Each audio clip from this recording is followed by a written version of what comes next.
Si ça tourne au fiasco ou s'il n'y a que du blabla, on verra à quel moment on partira. Aujourd'hui, nous sommes le 5 décembre au Conseil économique, social et environnemental pour la grande conférence organisée par le gouvernement sur l'emploi, le travail et les retraites.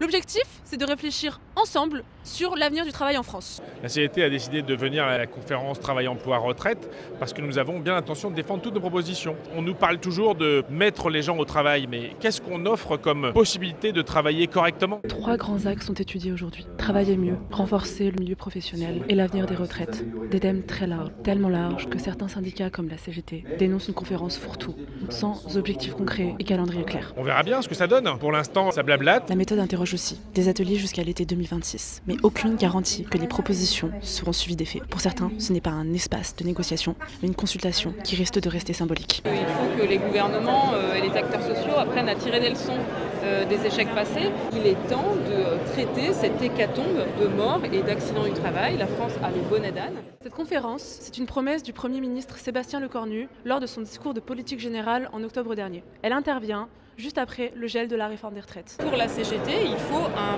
vrai droit à partir à la retraite à 60 ans avec 75% du dernier salaire.